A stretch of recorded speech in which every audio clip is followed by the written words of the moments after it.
돈이 최고야. 돈이 인생을 바꾼다. 누구나 한 번쯤 들어본 말입니다. 그런데 만약 당신이 전 재산을 털어서 산 것이 단 하나, 오직 재앙뿐이라면 어떨까요? 모두가 손가락질하며 미쳤다고 소리치는 독사가 우글거리는 저주받은 땅을 말입니다. 세상에 이런 어리석은 선택이 또 있을까요? 장터 한가운데 땀과 흙이 묻은 허름한 전대에서 쏟아져 나온 것은 평생을 굳게 모은 피땀 어린 엽전들. 그리고 그것과 맞바꾼 것은 그림자만 스쳐도 소문이 자자한 저주받은 사곡의 땅 문서 한 장 주변에서는 비웃음이 쏟아지고 어물전 상인은 조롱으로 소금까지 뿌리지만 그는 묵묵히 계약을 끝냅니다. 그 순간 모두는 알지 못했습니다. 이 한 장의 종이가 가져올 놀라운 반전을. 그가 산 것은 단순한 땅이 아니었습니다. 수백 년 동안 사람의 발길이 끊긴 뱀의 왕국이자 천년의 연기가 스민 신비로운 땅이었죠. 여기서 시작되는 것은 한 인간의 운명을 넘어 욕심과 공포, 그리고 자연과의 공존을 둘러싼 기이한 이야기입니다. 독사가 숨쉬는 지옥 같은 골짜기가 어떻게 하루아침에 천하제일의 낙원이 되었을까요? 피땀 흘려 모은 전 재산을 던져 넣은 그 바보. 같은 선택 뒤에 어떤 기적이 기다리고 있었을까요? 잠시 눈을 감아보세요. 차가운 땅바닥에 엎드려 자신을 에워싼 수백 마리 뱀들의 섬뜩한 시선을 느껴보십시오. 그리고 그 한가운데 서서 희망이라고는 눈꼽만큼도 보이지 않는 어둠을 뚫고 내디딘 한 걸음을 상상해보세요. 지금부터 들려드릴 이야기는 상식과 욕심이 빚은 비웃음이 어떻게 인내와 순수한 마음 앞에 무너져 내리는지를 보여주는 놀라운 기록입니다. 뱀산의 바보에서 모두가 찾는 지혜로운 어른으로의 그 길고도 기적 같은 여정이 지금 시작됩니다. 뱀 나오는 산을 전 재산 주고 산 바보 약초꾼. 사람들의 손가락질과 조롱 속에서도 남자는 묵묵히 엽전 꾸러미를 쏟아부었습니다. 모두가 말리는 흉지. 뱀 나오는 산을 사기 위해서였죠. 하지만 사람들은 꿈에도 몰랐습니다. 그 무모한 선택이 훗날 빈곤 끝에 몰린 그의 인생을 송두리째 뒤바꿀 줄은? 독사가 득실거리는 지옥을 천하제일의 낙원으로 만든 한 남자의 기막힌 반전 드라마. 오늘의 이야기 지금 시작합니다. 안녕하세요. 인생여담을 찾아주신 모든 분께 행운을 드립니다. 구독과 좋아요는 사랑입니다. 감사합니다. 장터 한복판에서 쨍그랑거리는 엽전 소리가 요란하게 울려 퍼졌습니다. 사람들의 시선이 일제히 평상 위로 쏠렸죠. 허름한 삼배옷을 입은 황덕춘이 허리춤에 차고 있던 전대를 풀어 털썩 내리쳤습니다. 그 안에 든 돈을 몽땅 쏟아부었습니다. 평생 남의 집머슴살이와 약초 캐기로 모은 피와 땀이 서린 돈이었습니다. 평상 위에 비스듬히 누워 부채질을 하던 마주사가 눈을 동그랗게 뜨며 몸을 일으켰습니다. 이게 다 뭔가? 자네 정말 제정신인가? 마주사가 믿기지 않는다는 듯 침을 튀기며 물었습니다. 황덕춘은 이마에 흐르는 땀을 소매로 훔치며 덤덤하게 대답했습니다. 약속하신 대로 사곡 땅 문서를 주십시오. 전부 제 재산입니다. 마주사는 엽전 무더기를 보며 입꼬리를 실룩거렸습니다. 그 땅은 뱀이 너무 많아. 사람 그림자도 찾기 힘든 흉지 중의 흉지였으니까. 마주사가 재빨리 품에서 꼬깃꼬깃한 문서를 꺼내 도장을 꾹 찍어 내밀었습니다. 내 살다 자네 같은 인간은 처음 보네. 무릎이 없어. 자, 여기 문서 가져가게. 마주사는 행여나 덕춘이 마음을 바꿀세라 엽전을 자신의 전대에 쓸어 담기에 바빴습니다. 주변을 둘러싼 구경꾼들 사이에서 비웃음 섞인 웅성거림이 터져나왔습니다.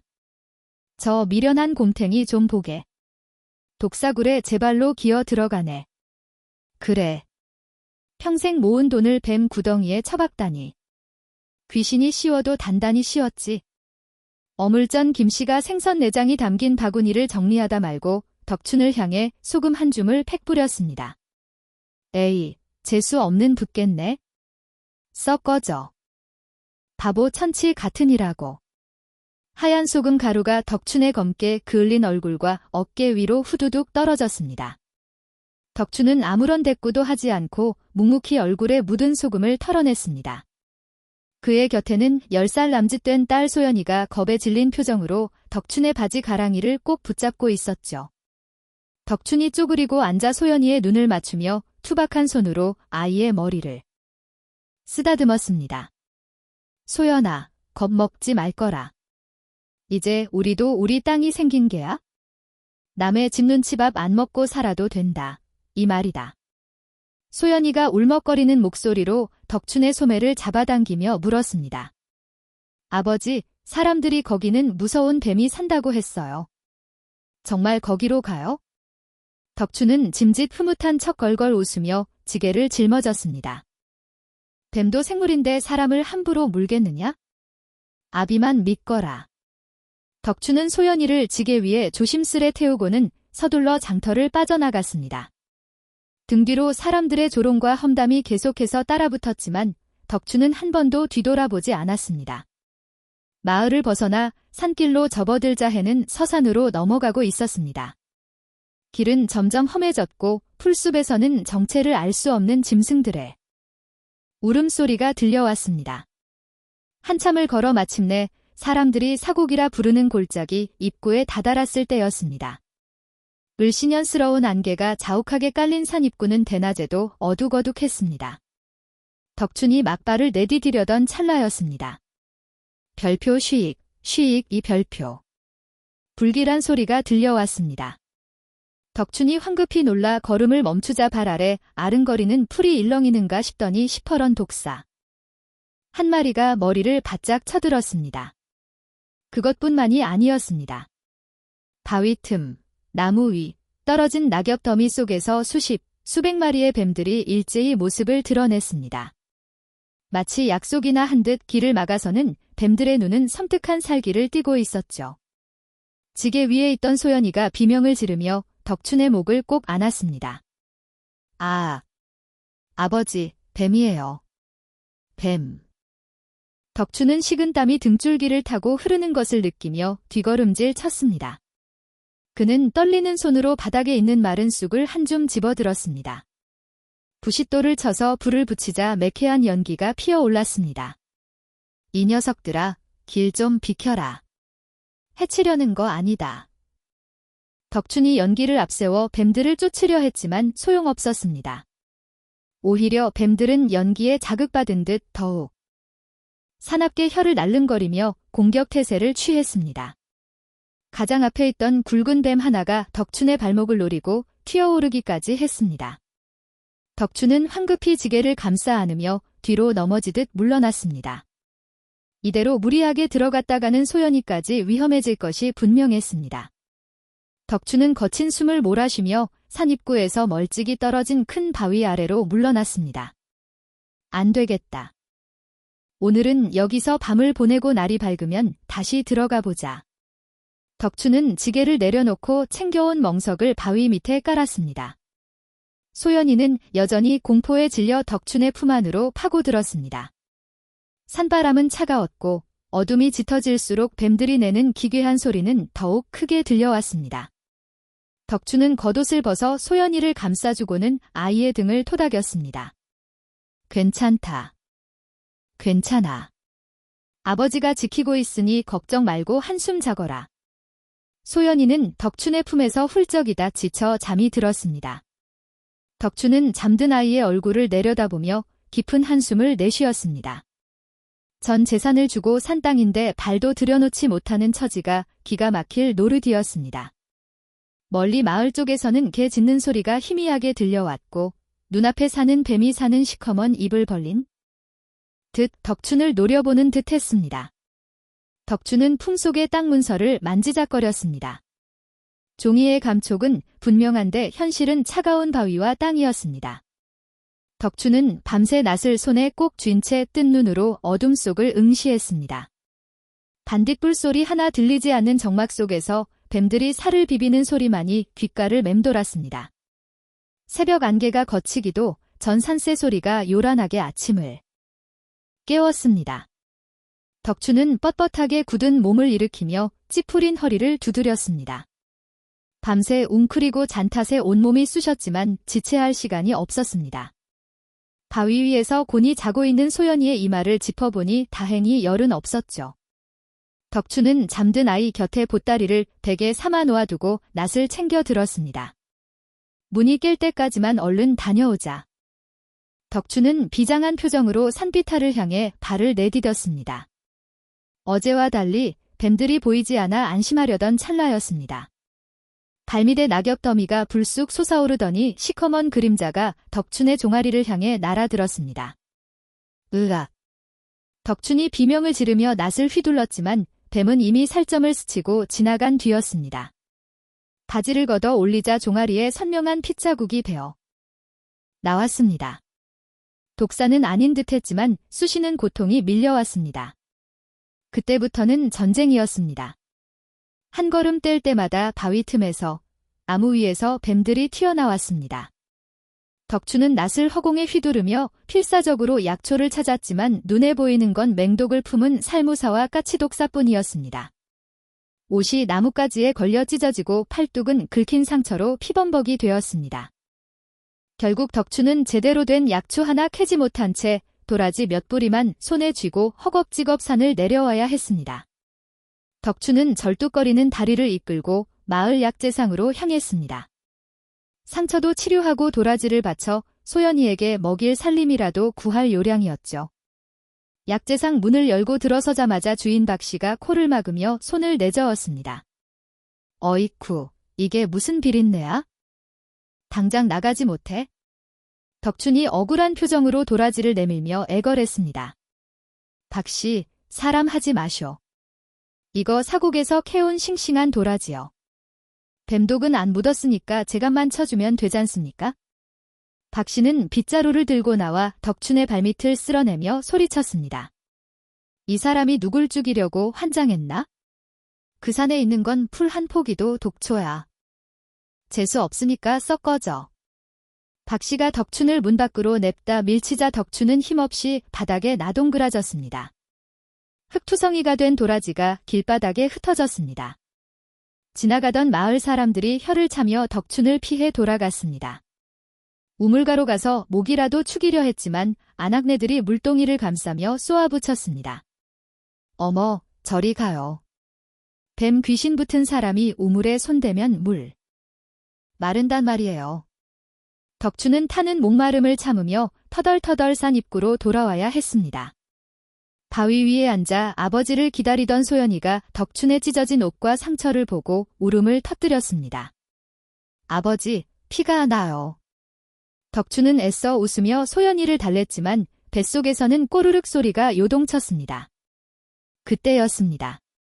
저만치서 뽀얀 먼지를 일으키며 가마 한 채가 다가왔습니다.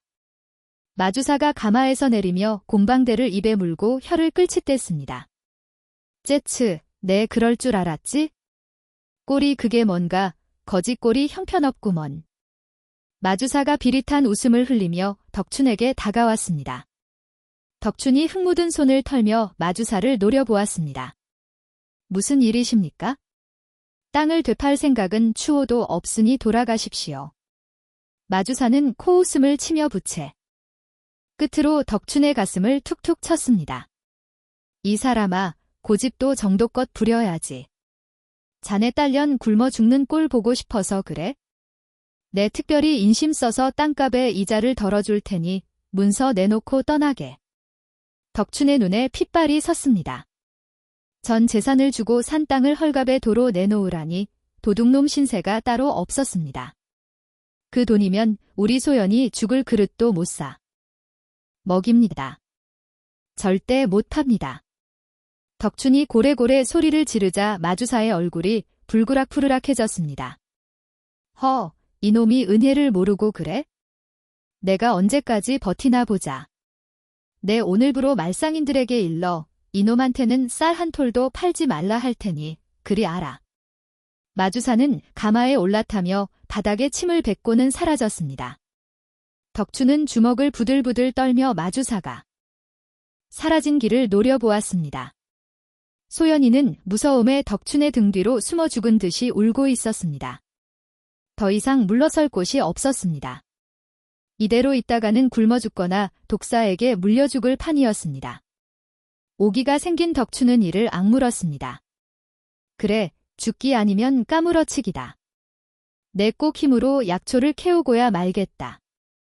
덕춘은 소연이를 다시 바위 위에 앉혀두고 비장하게 산을 향해 걸어갔습니다. 깊은 골짜기로 들어갈수록 독한 안개가 시야를 가렸고 머리가 어지러웠습니다.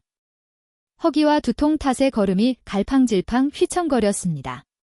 그때 눈앞의 바위 틈에서 신비한 푸른 빛이 반짝이는 것이 보였습니다. 귀한 약초일지도 모른다는 생각에 덕춘이 손을 뻗는 순간이었습니다. 그가 푸른 비늘을 가진 뱀이 덕춘의 손목을 확 물었습니다. 불에 댄 듯한 고통과 함께 눈앞이 핑 돌았습니다. 덕춘은 비명을 지르며 뒷걸음질 치다 발을 헛디뎌 몸이 허공으로 붕 뜨는가 싶더니 까마득한 낭떠러지 아래로 곤두박질 쳤습니다. 나뭇가지에 부딪히며 굴러떨어지는 덕춘의 귓가에 뱀들의 쉿거리는 소리가 환청처럼 들려왔습니다. 희미해지는 의식 속에서 횃불을 든 누군가가 자신을 향해 다가오는 모습이 어렴풋이 보였습니다. 삿갓을 쓴 그 그림자를 마지막으로 덕춘은 깊은 어둠 속으로 빠져들었습니다. 코를 찌르는 독한 쑥냄새에 황덕춘이 번쩍 눈을 떴습니다. 머리가 깨질 듯 지끈거렸고 온몸이 두들겨 맞은 것처럼 욱신거렸습니다. 덕춘이 신음하며 몸을 일으키려 하자 섬세한 손길이 그의 어깨를 눌렀습니다. 움직이지 마십시오. 아직 도끼가 다 빠지지 않았습니다. 낯선 여인의 목소리였습니다. 덕춘이 흐릿한 시야를 비비며 앞을 보자 낡은 삿갓을 쓴 여인이 화로불 앞에서 약탕기를 다리고 있었습니다. 주변은 울퉁불퉁한 바위벽으로 둘러싸인 동굴 안이었고 곳곳에 말린 약초 다발이 주렁주렁 매달려 있었습니다. 덕춘이 갈라진 목소리로 물었습니다. 여기가 어디요?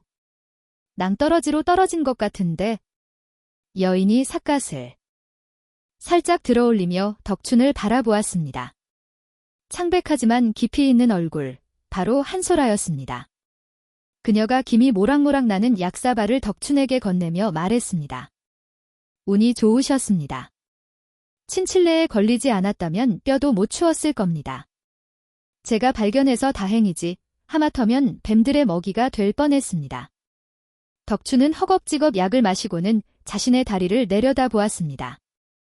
퉁퉁 부어오른 종아리에 시커먼 풀이 잔뜩 발라져 있었고 검은 피가 스며나와 있었습니다. 덕춘이 놀란 눈으로 소라를 쳐다보며 물었습니다. 이 귀한 약초들을 대체 누구시길래 이런 험한 곳에 혼자 계십니까? 소라는 씁쓸한 미소를 지으며 마른 장작을 불 속에 던져 넣었습니다. 세상 사람들이 싫어 숨어 사는 사람일 뿐입니다. 그보다 어찌하여 이 위험한 사곡에 제 발로 들어오셨습니까? 덕춘은 깊은 한숨을 내쉬며 땅바닥을 내려쳤습니다. 전 재산을 주고 이 산을 샀소. 하지만 뱀들이 길을 막으니 땅 주인 노릇은 커녕 입구에서 객사할 뻔했수다. 비법이 있다면 좀 알려주시오. 저 징그러운 것들을 싹 다 몰아낼 방법 말이오. 그 말을 듣는 소라의 눈매가 매섭게 변했습니다. 그녀가 단호한 목소리로 쏘아붙였습니다. 몰아낸다고요? 이 산의 주인은 당신이 아니라 뱀들입니다. 뭐요? 내 돈 주고 산 내 땅인데 그게 무슨 소리요? 소라가 자리에서 일어나 동굴 밖을 가리키며 말했습니다. 저들은 일반 짐승이 아닙니다. 천년 묵은 땅의 기운을 먹고 자란 영물들이지요. 사람의 살기를 기가 막히게 알아채 해치려는 마음을 품고 다가오는 자에게는 맹독을 뿜습니다. 억지로 이기려 들면 당신만 죽습니다. 덕춘은 멍하니 입을 벌린 채 소라를 바라보았습니다. 뱀이 영물이라니 귀신 씨나라 까먹는 소리 같았지만 목숨을 구해준 은인의 말이니 무시할 수도 없었습니다. 소라는 덕춘의 눈을 똑바로 응시하며 덧붙였습니다. 이기려 하지 말고 품으십시오. 그래야 길이 열릴 것입니다. 품는다니. 뱀을 말이요? 덕추는 도무지 알 수 없다는 표정으로 머리를 극적였습니다. 날이 밝아오자 덕추는 소연이가 걱정되어 서둘러 채비를 했습니다. 소라는 더 이상 잡지 않고 묵묵히 동굴까지 배웅을 나왔습니다. 덕춘이 절뚝거리는 다리로 골짜기를 내려가던 중이었습니다. 어디선가 낑낑거리는 듯한 미약한 소리가 들려왔습니다. 걸음을 멈추고 풀숲을 헤쳐보니 커다란 바위 밑에 어린 새끼 뱀 한 마리가 깔려 몸부림치고 있었습니다. 꼬리가 짓눌려 꼼짝도 못하는 상황이었습니다. 덕추는 순간 멈칫했습니다. 자신을 물어뜯으려던 뱀의 새끼였습니다. 그냥 두고 가도 쏙 시원할 판이었지만 덕춘의 발길은 떨어지지 않았습니다. 에이구, 비참하게. 너 놈도 어미 잃고 고생이구나. 내가 미쳤지, 미쳤어. 덕춘은 투덜거리면서도 진땀을 흘리며 바위 틈으로 손을 집어넣었습니다. 자칫하면 물릴 수도 있는 상황이었지만 덕춘은 끙끙 소리를 내며 온 힘을 다해 바위를 들어 올렸습니다. 을차차. 조금만 참아라. 무거운 바위가 들썩이자 새끼 뱀이 재빨리 몸을 빼냈습니다. 덕춘은 이마에 흐르는 땀을 닦으며 가쁜 숨을 몰아쉬었습니다. 새끼 뱀은 도망가지 않고 잠시 덕춘을 빤히 쳐다보더니 스르르 풀숲으로 사라졌습니다. 덕춘이 흙 묻은 손을 털며 혼잣말을 중얼거렸습니다. 그래, 가서 어미 젖이나 더 먹고 와라. 사람 물지 말고. 그때였습니다. 바위 뒤편 어둠 속에서 체구만한 어미 뱀이 혀를 날름거리며 그 모든 광경을 지켜보고 있었습니다. 하지만 이번에는 뱀의 눈에서 살기가 느껴지지 않았습니다. 덕추는 그것도 모른 채 소연이가 기다리는 산 입구를 향해 다시 발걸음을 재촉했습니다. 황덕추는 마른 침을 꿀꺽 삼키며 다시 산길로 들어섰습니다. 여차하면 도망칠 요량으로 낯을 꽉 쥐고 있었지만 이상하게도 숲의 공기가 어제와는 달랐습니다. 살을 애는 듯한 살기는 온데간데 없고 숲은 기이할 정도로 고요했습니다. 그때였습니다. 별표 스윽. 스스윽 별표. 발치에서 낙엽 스치는 소리가 들려왔습니다. 덕춘이 화들짝 놀라 뒷걸음 치려는데 믿을 수 없는 광경이 펼쳐졌습니다. 풀 속에 숨어있던 뱀들이 하나 둘씩 모습을 드러내더니 덕춘을 공격하는 대신 양옆으로 스르르 물러나 길을 터주는 것이 아니겠습니까? 마치 귀한 손님을 맞이하는 하인들처럼 말입니다. 덕춘은 눈을 비비며 중얼거렸습니다. 이게 꿈이여, 생시여.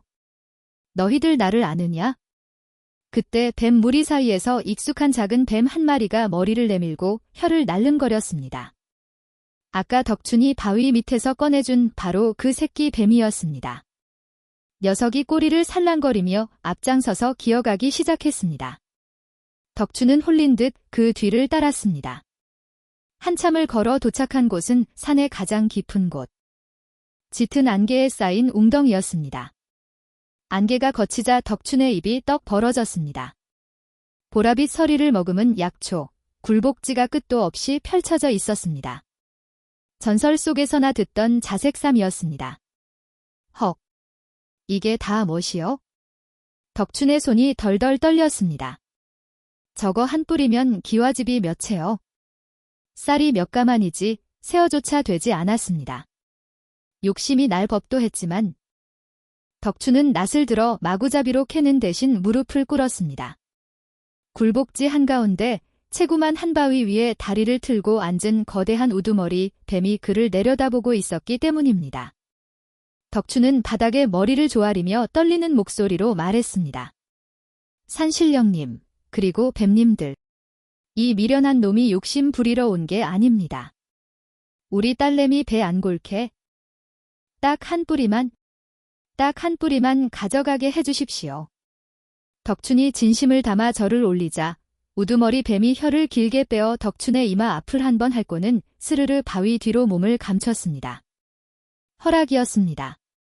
덕춘은 감격에 겨워 눈물을 글썽이며 가장 시들어 보이는 삼 한 뿌리를 조심스럽게 캔에 품에 안았습니다. 고맙습니다. 정말 고맙습니다. 며칠 뒤 도성에서 가장 큰 약재상 아는 발 디딜 틈 없이 소란스러웠습니다. 비단옷을 입은 거상주의 최대 행수가 덕춘이 가져온 자색삼을 들고 손을 바들바들 떨고 있었습니다. 이보게, 이건 천년에 한 번 나올까 말까 한 영약일세. 대체 어디서 이걸 구했나? 덕춘은 쑥스러운 듯 머리를 극적이며 대답했습니다. 제 땅에서 캤구먼요. 뱀들이 지키고 있어서 아무도 못 들어가던 곳이지요. 최대 행수는 즉시 하인을 시켜 금고를 열게 했습니다. 탁자 위에 엽전 꾸러미와 어미 산더미처럼 쌓였습니다. 덕춘이 평생 만져보지도 못한, 아니 구경조차 해본 적 없는 거금이었습니다. 이 정도면 되겠나? 아니, 부족하면 말만 할게. 내 집문서라도 얹어줄 테니. 덕춘은 멍하니 쌓인 돈을 바라보았습니다. 거짓골을 하고 장터에서 조롱받던 지난 날들이 주마등처럼 스쳐 지나갔습니다. 덕춘은 떨리는 손으로 돈꾸러미를 품에 안으며 저 멀리서 자신을 기다리고 있을 소연이의 얼굴을 떠올렸습니다. 세상에서 가장 어리석은 거래라 비웃음 사던 뱀산이 세상에서 가장 귀한 보물 창고로 변하는 순간이었습니다. 계절이 바뀌어 뱀산 사곡에도 붉은 단풍이 들었습니다. 귀신이 나온다며 흉물스럽게 여겨지던 산 입구에는 이제 으리으리한 기와집 한 채가 번듯하게 들어섰습니다. 대문 앞에는 새벽부터 몰려든 병자들의 행렬로 장사진을 이루었죠. 안채 대청마루에서는 한 소라가 환자의 손목을 잡고 진맥을 하고 있었습니다. 맥이 약하고 기가 허해서 생긴 병입니다. 자색삼을 다려 드셔야겠습니다. 소라의 처방이 떨어지자 옆에 대기하고 있던 덕춘이 잘 말린 보라빛 삼 한 뿌리를 정성스레 약종이에 쌌습니다. 환자의 가족이 눈물을 흘리며 덕춘의 손을 잡았습니다. 고맙습니다. 덕춘 선생님. 아니, 의원님. 죽어가던 제 어미를 살려주셨습니다. 덕춘은 손사래를 치며 사람 좋은 웃음을 지었습니다. 에이, 의원은 무슨? 의술은 저기 소라 낭자가 다 하는 거고. 나는 그저 약초나 캐는 무지렁이 올시다. 어서 가서 어머님 다려드리게. 덕춘은 돈이 없어 쩔쩔매는 이들에게는 값을 치르지 않고 약재를 내어주었습니다. 마당 한켠에서는 쌀가마니를 푸는 작업이 한창이었습니다. 지난날 장터에서 덕춘에게 소금을 뿌리며 모욕을 줬던 어물전 김씨가 고개를 푹 숙인 채 쌀자루를 받아들고 있었습니다. 김씨가 민망함에 얼굴을 들지 못하고 기어들어가는 목소리로 말했습니다. 면목이 없습니다. 제가 그때는 미쳤었습니다. 덕춘은 김씨의 어깨를 툭 치며 껄껄 웃었습니다. 지난 일은 잊으시게. 자네 아이들이 배를 고른다지 않나? 이거 가져가서 따뜻한 밥이나 지어 먹이게. 김씨는 그 자리에서 털썩 주저앉아 엉엉 울음을 터뜨렸습니다. 덕춘을 바보라 손가락질하던 마을 사람들은 이제 그를 덕춘 선생이라 부르며 칭송하기 바빴습니다. 한편 고을의 마주사 사랑방에서는 그릇이 깨지는 소리가 요란하게 났습니다. 아, 배야, 배 아파 죽겠네. 저 놈이 잘 되는 꼴을 보니 내 속이 다 뒤집어지는구나. 마주사는 화병에 위장병까지 도저 얼굴이 누렇게 떠 있었습니다. 그는 옆에 있던 하인 칠성이의 정강이를 걷어차며 윽박질렀습니다. 뭐 하고 있어? 당장 가서 그놈의 약초 창고를 털어 오란 말이다. 그 자색삼만 있으면 내 병도 낫고 큰돈도 만질 텐데. 그날 밤 칠성이와 불량배 두어 명이 복면을 쓰고 덕춘의 집 담장을 넘었습니다. 그들이 살금살금 약초 창고 문을 따고 들어갔을 때였습니다. 별표 쉬익, 별표. 어둠 속에서 섬뜩한 소리가 들려왔습니다. 칠성이가 호롱불을 들어올리자 천장 석가래와 약초 항아리 위에서 시퍼런 독사들이 혀를 날름거리며 그들을 노려보고 있었습니다. 낮에는 산에 있던 뱀들이 밤이면 내려와 덕춘의 창고를 지키고 있었던 것입니다. 으악! 뱀이다. 사람 살려. 혼비백산한 도둑들은 약초는커녕 신발 한 짝도 챙기지 못한 채 담장을 넘어 도망쳤습니다. 이 소식을 전해 들은 마주사는 뒷목을 잡고 거품을 물며 기절해 버렸습니다. 소동이 가라앉은 늦은 저녁, 덕춘의 집 안방에는 따뜻한 온기가 감돌았습니다. 기름진 쌀밥과 고깃국이 차려진 밥상 앞에 덕춘과 소라, 그리고 소연이가 둘러앉았습니다. 때가 꼬질꼬질하던 소연이는 고운 색동고름을 입고 볼이 미어지도록 밥을 오물거렸습니다. 덕춘이 숟가락 위에 고기 한 점을 올려주며 말했습니다. 많이 먹거라. 우리 딸 이제 다시는 배고픈 일 없을 게야. 소연이가 방긋 웃으며 아버지를 향해 눈을 치떴습니다. 소라도 흐뭇한 미소로 그 모습을 지켜보았습니다. 덕춘은 김이 모락모락 나는 밥상을 바라보며 가슴이 벅차오름을 느꼈습니다. 창고에 쌓인 돈다발보다 눈앞에 있는 이 소소한 저녁 한 끼가 더없이 소중하게 느껴졌습니다. 덕춘은 속으로 되뇌었습니다. 그래, 이게 사는 거지? 뱀산을 사길 참 잘했어. 행복에 겨운 덕춘의 웃음소리가 밤하늘의 달빛처럼 은은하게 퍼져나갔습니다. 척척 비가 내리는 날이었습니다. 관아 안채의 으스스한 방에서 마주사가 이 방의 술잔에 술을 따르고 있었습니다. 마주사가 음흉한 눈빛으로 이 방에게 몸을 바짝 붙이며 속삭였습니다. 나리, 그 황덕춘이라는 작자 말입니다. 아무래도 수상하지 않습니까? 그 뱀굴에서 멀쩡히 살아나온 것도 그렇고 요사스러운 주술로 뱀을 부려 사람들을 홀린다는 소문이 파다합니다요. 이 방은 마주사가 슬그머니 밀어넣은 두툼한 엽전 꾸러미를 곁눈질하며 입꼬리를 올렸습니다. 민심을 어지럽히는 요물이라 내가 가만둬서는 안 되겠구먼. 잠시 후 덕춘의 집에 기농하라는 고함 소리와 함께 관군들이 들이닥쳤습니다. 평화롭던 집안은 순식간에 아수라장이 되었습니다. 포졸들이 흑투성이 신발로 마루를 짓밟으며 가재도구를 때려 부수기 시작했습니다. 약탕기가 깨지고 귀한 약재들이 바닥에 나동그라졌습니다. 말이 이게 무슨 행패입니까? 제가 무슨 죄를 지었다고 이러십니까? 덕춘이 달려나가 항변했지만 포졸들은 덕춘의 무릎을 꿇리고 오라줄로 꽁꽁 묶었습니다. 그때였습니다. 방 안에 있던 소연이가 비명을 지르며 튀어나왔습니다. 아버지, 우리 아버지 잡아가지 마세요. 소연이가 포졸의 다리에 매달려 울부짖는 순간 아이의 몸이 사시나무 떨듯 격렬하게 흔들리기 시작했습니다. 소연이는 입에 하얀 거품을 물더니 눈이 뒤집히며 그 자리에 털썩 쓰러졌습니다. 놀라운 것은 아이의 얼굴과 목덜미에 검은 반점이 무서운 속도로 번지고 있다는 것이었습니다. 소연아, 소연아, 정신 차려라. 덕춘이 미친 듯이 소리쳤지만 포졸들은 그를 질질 끌고 대문 밖으로 나갔습니다. 덕춘은 끌려가면서도 뒤를 돌아보며 피를 토하듯 절규했습니다. 소라씨, 우리 소연이 좀 살려주시오. 제발. 덕춘은 차가운 감옥 바닥에 내동댕이 쳐졌습니다.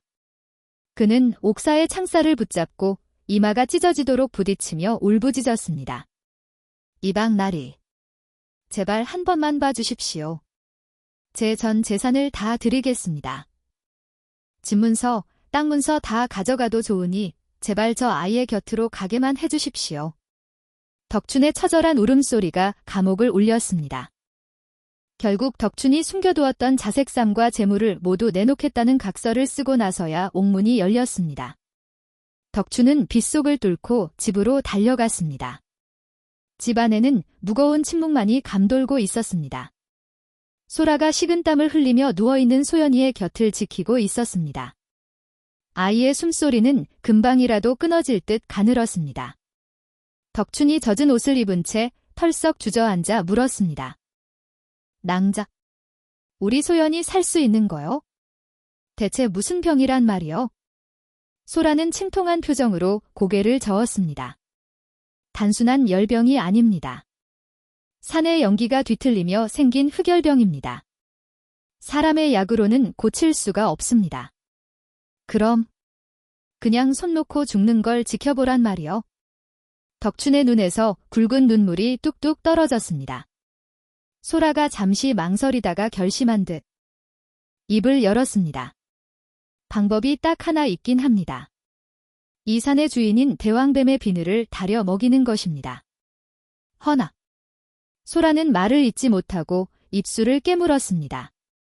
대왕뱀은 사람의 눈에 띄지 않을 뿐더러 그 영물을 건드렸다가는 뼈도 못 추리고 죽음을 맞이한다는 전설 때문이었습니다. 하지만 덕춘의 눈빛이 달라졌습니다. 절망에 빠져 굳어있던 눈동자에 서슬퍼런 결기가 서렸습니다. 덕춘은 벽에 걸려있던 낡은 낫을 움켜쥐었습니다. 내 목숨이 10개라도 상관없소. 소연이만 살릴 수 있다면 뱀굴이 아니라 지옥이라도 들어갈 것이요. 밖에는 천둥번개가 요란하게 쳤습니다. 덕춘은 나무딴 자루를 품에 안고 칠흑 같은 어둠이 깔린 산을 향해 비틀거리며 걸어나갔습니다. 그의 뒷모습은 더 이상 바보 약초꾼이 아니었습니다. 새끼를 지키려는 성난 아비의 모습 그 자체였습니다. 새벽녘, 구름스름한 어둠을 뚫고 황덕춘은 거친 숨을 몰아쉬며 산을 올랐습니다. 옷은 비에 젖어 무거웠고 특탕물에 미끄러져 온몸이 진흙투성이었지만 그의 눈빛만은 형형하게 빛나고 있었죠. 품에 안은 낫 자루가 손바닥에 파고들 정도로 힘을 주어 잡고 있었습니다. 그때 산 아래쪽에서 매캐한 냄새가 코를 찔렀습니다. 뒤를 돌아보니 10여 군데 불길이 뱀산 입구를 집어삼키며 무서운 기세로 타오르고 있었습니다. 마주사가 사냥꾼들을 대동하고 나타난 것입니다. 싹 다 태워버려라. 뱀이고 나발이고 길을 막는 건 모조리 없애버려. 마주사는 광기에 찬 웃음을 지르며 기름단지를 숲에 던졌습니다. 불길은 바람을 타고 맹렬하게 번져나갔고 잠자던 뱀들이 타죽거나 불길을 피해 혼비백산하여 도망쳤습니다. 덕춘은 이를 악물고 불길보다 빠르게 산 정상의 동굴을 향해 달렸습니다. 열기가 등을 뜨겁게 달구고 연기에 눈이 따가웠지만 멈출 수 없었습니다. 마침내 안개가 자욱한 산에 심처 거대한 바위 동굴 앞에 도착했을 때였습니다. 땅이 꿍그렁 울리더니 짙은 안개 속에서 채구만 한 그림자가 모습을 드러냈습니다. 일반 뱀보다 수십 배는 거대한 몸통, 이마에 박힌 푸른 보석 같은 비늘. 전설 속의 대왕뱀이었습니다. 대왕뱀은 불을 지른 인간들을 향한 분노로 붉은 안광을 내뿜으며 휙휙거리는 소리를 냈습니다. 그 압도적인 기운에 눌려 숨조차 쉬기 힘든 상황이었죠. 덕춘은 쥐고 있던 낫을 바닥에 내던졌습니다. 그리고는 뜨거운 자갈 바닥에 넙죽 엎드렸습니다. 대왕님, 산신령님, 제발 제 아이 좀 살려주십시오. 덕춘은 이마가 깨져 피가 흐르도록 땅에 머리를 조아렸습니다. 제 목숨을 가져가셔도 좋습니다. 제 팔다리를 씹어드셔도 좋습니다. 그러니 제발 그 비늘 하나만, 딱 하나만 적선해 주십시오. 덕춘의 절규가 불타는 산을 울렸습니다. 그때 숲을 태우며 올라온 마주사와 사냥꾼들이 동굴 앞까지 들이닥쳤습니다. 마주사는 거대한 대왕뱀을 보고 공포에 질리기는커녕 탐욕에 눈이 멀어침을 질질 흘렸습니다. 저거다. 저놈의 비늘만 꺼내면 내가 천하의 거부가 될 것이다. 쏴라. 어서 쏴. 사냥꾼들이 주춤거리며 활시위를 당기려 하자 대왕뱀이 꼬리를 번쩍 들어 올렸습니다. 순간 거대한 돌풍이 일어나며 타오르던 불길이 역류했습니다. 으악. 뜨거워. 사람 살려. 불길은 마치 살아있는 짐승처럼 마주사와 일당들을 덮쳤습니다. 그들은 비명을 지르며 벼랑 아래 가시덤불 속으로 굴러떨어졌습니다. 순식간에 주변이 조용해졌습니다. 화마가 휩쓸고 간 자리에는 덕춘만이 홀로 엎드려 있었습니다. 그는 불길이 자신을 덮치지 않았다는 사실조차 모른 채 계속해서 머리를 조아리며 울먹이고 있었습니다. 살려주십시오. 소연이만 살려주시면 소인은 죽어도 여한이 없습니다. 대왕뱀이 스르르 덕춘의 코앞까지 다가왔습니다.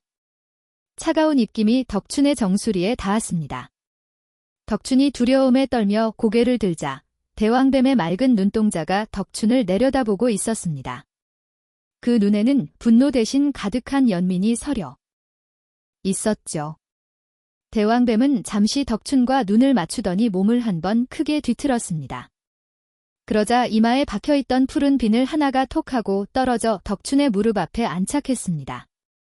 그것은 영롱한 빛을 내뿜으며 덕춘의 피 묻은 바지를 비추었습니다. 고맙습니다. 정말 고맙습니다. 덕춘이 떨리는 손으로 비늘을 집어들자 대왕뱀은 연기처럼 흐릿해지더니 땅속 깊은 틈새로 자취를 감추었습니다. 산의 연기가 사라지자 타오르던 불길도 거짓말처럼 잦아들었습니다. 덕춘은 비늘을 품에 소중히 안고 잿더미가 된 산을 미친 듯이 뛰어내려갔습니다. 그의 등 뒤로 동이 트고 있었습니다. 대문을 박차고 들어선 황덕춘의 모습은 그야말로 수척한 귀신 같았습니다. 그는 신발을 벗을 새도 없이 안방으로 뛰어들며 품 안에서 푸른 비늘을 꺼내 보였습니다. 낭자.